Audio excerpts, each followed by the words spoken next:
Bonjour à tous, j'espère que vous allez bien. Dans cette vidéo, on va voir comment on fait pour déterminer la valeur d'un nombre trigonométrique. Donc pour ça, j'ai mis différents outils qui me semblent intéressants. La première chose, c'est un cercle trigonométrique. Donc le cercle trigonométrique, je vous rappelle, c'est le cercle qui est centré à l'origine, dont les rayons vont inunité et qui est orienté positivement dans le sens anti-horloger. Deuxième chose que j'ai notée, c'est le tableau des valeurs particulières. Ceci, c'est vraiment quelque chose que vous devez connaître, ou en tout cas que vous devez savoir retrouver. Donc, soit visuellement sur le cercle trigonométrique, soit en le reconstruisant, soit en le connaissant. Mais donc ça, c'est des valeurs qu'il faut connaître parce qu'on les retrouve régulièrement en trigonométrie. Alors, pour moi, la première chose quand on a un exercice de ce type-là, c'est de vérifier que la fraction qui nous est donnée ne peut pas être simplifiée. Ici, 3pi sur 6 peut évidemment être simplifié et ça nous donne le sinus de pi demi. On a simplifié par 3. Ah oui, mais sinus de pi demi, ben ça c'est facile parce que c'est une valeur qui est directement dans notre tableau des valeurs particulières. Donc on voit que c'est 1. Une autre façon de faire, c'est pi demi, ben c'est 90 degrés si je reviens en degrés, mais donc son point représentatif est là ici au-dessus et on se rend compte que le sinus qu'on lit sur l'axe des Y vaut 1. Donc, quelle que soit votre façon de faire, moi j'avoue j'utilise plutôt le cercle trigonométrique, mais il faut savoir que sinus de pi demi c'est 1. Alors ça, c'est bien la première question qu'on se pose, c'est quand on peut simplifier la fraction, ben forcément l'angle qu'on obtient est plus petit et donc plus facile à maîtriser. Passons au deuxième exemple, j'ai sinus de moins pi tiers. Alors moins pi tiers, il n'est pas dans le tableau des valeurs particulières. Par contre, ça va être un angle associé à pi tiers. Comment je le sais? Ben, en regardant le dénominateur. J'ai vérifié que ceci n'était pas simplifiable et je regarde mon dénominateur. Je vois que j'ai du tiers, donc moins pi tiers sera un angle associé à pi tiers.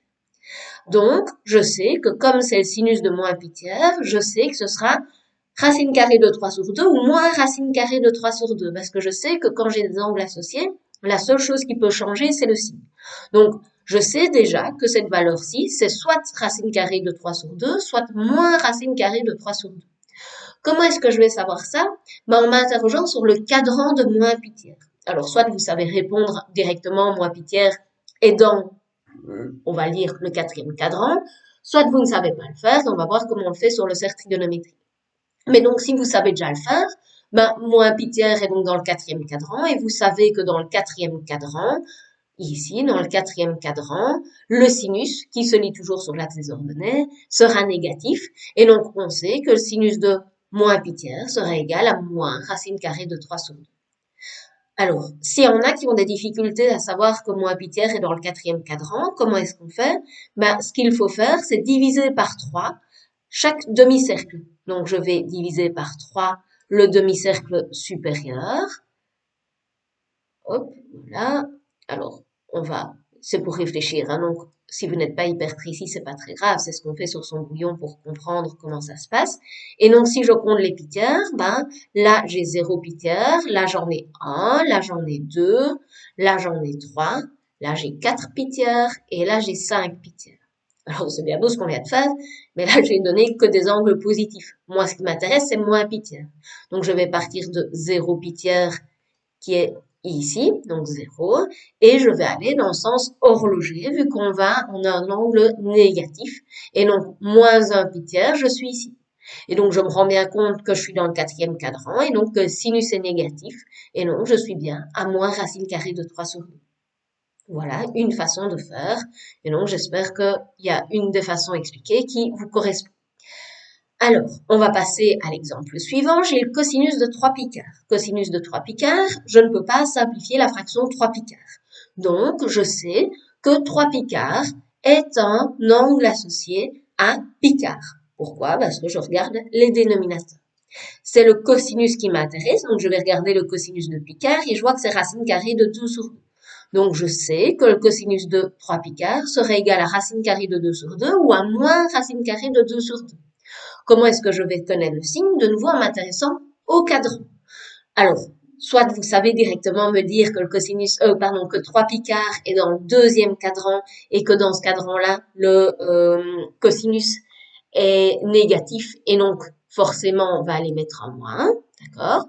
Soit vous ne savez pas dire que 3 pi quart, que 3 pi quart est dans le deuxième cadran et dans ce cas-là, on va utiliser à nouveau le cercle trigonométrique. Donc, 3 pi quart, je dois diviser vu que je travaille avec des picards, je dois diviser chaque demi-cercle par 4. Donc, je vais ici essayer de diviser, hop, voilà, j'ai divisé un demi-cercle, un quart de cercle en deux, je fais la même chose ici, et je prolonge évidemment pour diviser par 4 le demi-cercle inférieur.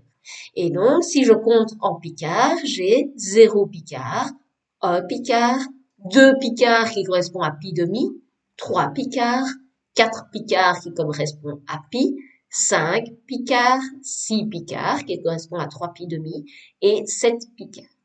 En comptant ici, on s'est rendu compte que le point représentatif de 3 picards se trouvait ici. Il est donc bien dans le deuxième cadran, c'est ce qu'on disait tout à l'heure, et dans le deuxième cadran, le cosinus qu'on lit sur l'axe des abscisses est bien négatif, d'où le moins qu'on a été noté là. Voilà, j'espère que cette explication est claire pour vous. Donc vraiment, l'idée, c'est de chaque fois couper les demi-cercles en le nombre de parts qu'on voit au dénominateur. Donc quand j'avais des piquaires, j'ai coupé chaque demi-cercle, donc le demi-cercle supérieur en 3 et le demi-cercle inférieur en 3. Ici, j'avais des picards, donc j'ai divisé chaque demi-cercle en 4 morceaux. D'accord? Donc au total, ça m'en fait 8 dans mon cercle complet. Bien, il nous reste un exemple à faire, c'est la tangente de 7 pi sur 6. Alors de nouveau, 7 pi sur 6, ce n'est pas simplifiable, donc je sais que 7 pi sur 6 est un angle associé à pi sur 6. Donc je vais voir pi sur 6 dans le tableau, et je me rends compte ici qu'on travaille avec des tangentes, donc je sais que la tangente de 7 pi sur 6, ce sera soit racine carrée de 3 sur 3, soit moins racine carrée de 3 sur 3. Donc j'écris déjà racine carrée de 3 sur 3. Et puis, on doit s'intéresser aussi. Alors, soit vous savez directement me dire que 7 pi 6 est dans le troisième cadran, soit vous ne le savez pas et on verra avec le cercle trigonométrique comment on peut y arriver. Mais si vous savez qu'on est dans le troisième cadran, vous devez savoir que la tangente dans le troisième cadran est positive. Et donc, je n'ai pas de moins à rajouter. Donc, la tangente de 7 pi 6 est égale à la tangente de pi 6 qui est égale à racine carrée de 3 sur 3. Alors, de nouveau, on va utiliser le cercle trigonométrique pour ceux qui ont des difficultés à trouver le cadran. Et donc, on va diviser chacun des demi-cercles en 6 parties. Donc, ça va juste me prendre un peu de temps, mais on va faire ça, on va essayer de faire ça bien. Hop, évidemment le pi demi qui est là-bas. On va également prendre celui-ci. Alors, sur votre brouillon, on est bien d'accord que on n'a pas besoin d'être très précis, d'accord? On essayera de gagner un peu de temps. Ici, c'est simplement pour pouvoir réfléchir et compter pour savoir dans quel cadran on est. Je termine de diviser. Donc, je divise chacun des demi-cercles en 6 parties. J'ai donc au final 12 morceaux dans mon cercle complet. Et donc, si je compte, là, j'ai 0 pi 6, 1 pi sur 6, 2 pi sur 6 qui correspond à pi tiers, 3 pi sur 6 qui correspond à pi demi, 4 pi sur 6 qui correspond à 2 pi tiers, 5 pi sur 6, pi, 6 pi sur 6, etc., etc., 7 pi sur 6, 8 pi sur 6, 8 pi sur 6, il est là. Hop, et on les compte, et donc on va arriver ici à notre cercle complet. Et donc 7 pi sur 6, bah, je compte 0, 1, 2, 3, 4, 5, 6, 7. Donc 7 pi sur 6, je suis bien dans le troisième cadran. Le troisième cadran, pour voir la tangente, je vais tracer l'axe des tangentes qui, je vous le rappelle, est toujours la droite verticale qui passe par le point 1, 0. Et donc ici, pour tracer la tangente, vous savez qu'on doit prolonger l'angle, on doit aller chercher le point d'intersection et prendre son ordonnée. Et je me rends compte que l'ordonnée est bien positive. Et donc ici, on a bien une tangente qui sera positive. Et donc, je n'ai pas de moins à les rajouter. Donc, pour moi, c'est très important, de vérifier que le nombre trigonométrique, enfin, l'angle qui nous est donné ne peut pas être simplifié. Si c'est pas le cas, on trouve à quelle valeur du tableau des valeurs particulières cet angle est associé en regardant le dénominateur. Et puis, on regarde le nombre trigonométrique pour savoir si on s'intéresse au sinus, cosinus ou tangente. On va chercher la valeur qui correspond dans le tableau des valeurs particulières. Et puis, on s'intéresse aux signes. Et pour ça, il faut trouver le cadran de l'angle qui nous est donné. Puis, une fois qu'on a ça, on peut déterminer si c'est positif ou négatif. Voilà, j'espère que cette explication est claire pour vous. Je vous souhaite à tous une excellente journée.